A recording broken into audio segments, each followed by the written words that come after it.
Halo semuanya, apa saja manfaat yang dirasakan orang untuk mempelajari Alkitab? Bagaimana kita bisa menikmati ayat Alkitab? Mari kita membutuhkan bantuan orang lain untuk memahami isi Alkitab. Dengan satu ayat saja, sudah bisa menjadi sahabat di hari tua nanti. Mari ikuti aku, sahabat Hari Tua Channel dengan renungan singkat berikut.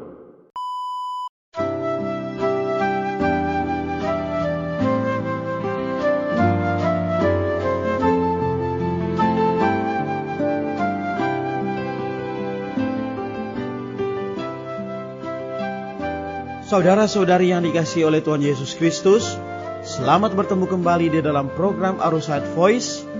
Dan dalam kesempatan ini, saya akan menyampaikan firman Tuhan dengan judul Tiada yang mustahil bagi Dia. Lukas pasal 18 ayat 27, kata Yesus, apa yang tidak mungkin bagi manusia, mungkin bagi Allah. Demikianlah firman Tuhan. Saudara-saudari yang dikasihi oleh Tuhan Yesus Kristus. Di dalam Lukas pasal 18 ayat 27 tadi sudah kita bacakan bahwa Tuhan Yesus berkata bahwa apa yang tidak mungkin bagi manusia mungkin bagi Allah. Perkataan ini diucapkan oleh Tuhan Yesus ketika ada seorang pemimpin muda datang ke hadapan Tuhan, bertanya kepada Tuhan, "Guru yang baik, apa yang harus aku perbuat untuk memperoleh hidup yang kekal?" Karena dia bertanya apa yang harus dia perbuat, maka Tuhan menjawab, "Engkau tentu mengetahui perintah-perintah ini. Jangan berzina, jangan membunuh, jangan mencuri, jangan memberi kesaksian palsu, hormatilah ayahmu dan ibumu." Tuhan mengatakan 5 hal seperti demikian. Maksud Tuhan ialah kalau kita ingin bersandarkan perbuatan untuk mendapatkan hidup yang kekal, yaitu mendapatkan hayat Allah yang bukan ciptaan, maka terhadap hal-hal ini ada yang tidak boleh Anda kerjakan. Ada yang harus Anda kerjakan. Pemimpin ini berpikir terhadap hal-hal yang tidak boleh dikerjakan dan yang harus dikerjakan seperti itu. Engkau menyebut berapa macam. Aku memiliki berapa macam. Bahkan telah kuturuti sejak masa mudaku. Tetapi Tuhan berkata, masih tinggal satu lagi yang kurang padamu. Saudara-saudari, ketika pemimpin itu bertanya kepada Tuhan, apa yang harus aku perbuat untuk memperoleh hidup yang kekal? Tuhan hanya memberitahu 5 hal. Mengapa Tuhan tidak memberitahu dia 6 hal? Mengapa Tuhan tidak mengatakan semuanya? Mengapa setelah mengatakan 5 hal, Tuhan mengatakan pula masih tinggal satu hal lagi yang kurang padamu? Satu-satunya alasan Tuhan berbuat demikian adalah Allah menghendaki manusia nampak dirinya tidak mampu. Tidak ada hal yang bisa kita banggakan. Tidak ada hal yang bisa kita megahkan. Bahkan untuk masalah kemenangan, banyak orang Kristen juga akan melakukan pekerjaan yang sama. Juga mempunyai prinsip yang sama seperti anak muda itu.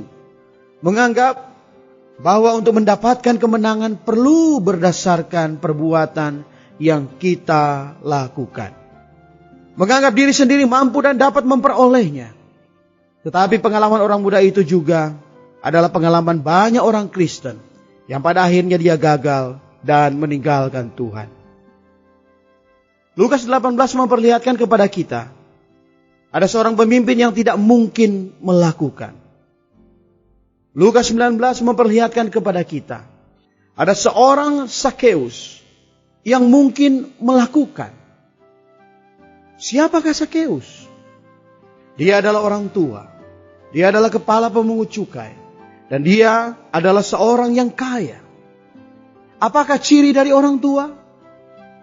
Orang tua adalah orang yang memiliki banyak pengalaman. orang yang sering bercerita tentang hal-hal yang lalu. Di samping orang tua Sakeus adalah kepala pemungut cukai.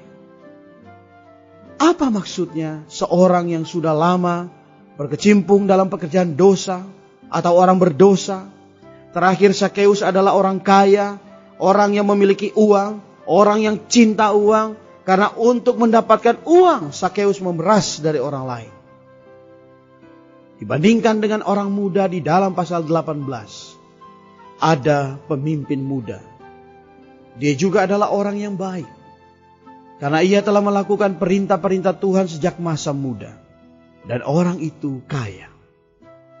Saudara-saudari, jika kita bandingkan dua orang tersebut, kelihatannya yang lebih sulit didapatkan oleh Tuhan adalah Sakeus daripada orang muda yang tadi. Tetapi Sakeus berkata, Tuhan, lihatlah, setengah dari milikku akan kuberikan kepada orang miskin.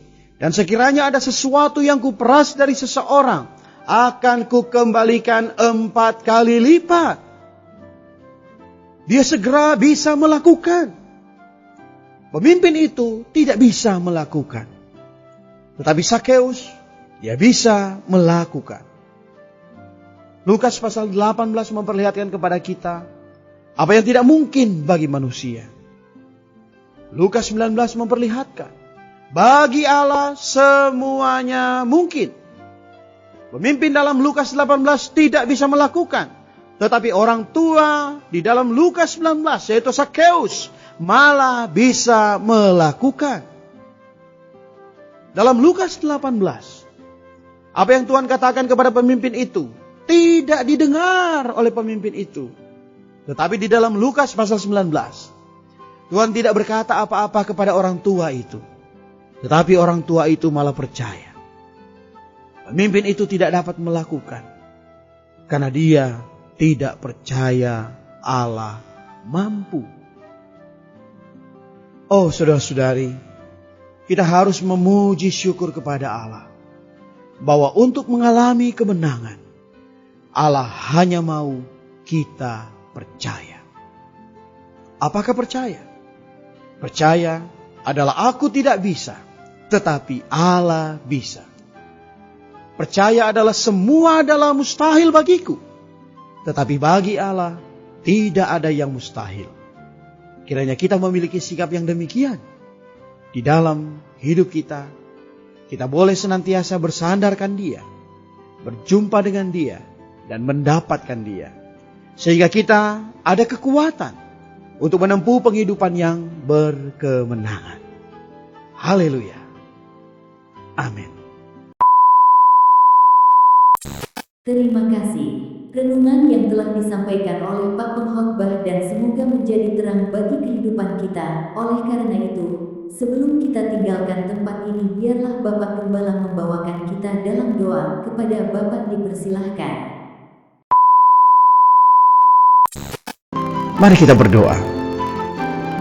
Tuhan, kami bersyukur atas segala sesuatu yang telah Engkau rampungkan bagi kami. Bagimu ya Tuhan, tidak ada yang mustahil. Ya Tuhan, bawalah kami dalam situasi apapun. Kami bisa bersandar padamu, mengalamimu dan didapatkan olehmu. Sehingga kami boleh mengalami kemenangan yang sejati bersama Engkau. Terima kasih Tuhan. Amin. Demikianlah firman Tuhan. Sampai bertemu di kesempatan berikutnya. Kasih karunia-Nya menyertai Anda sekalian.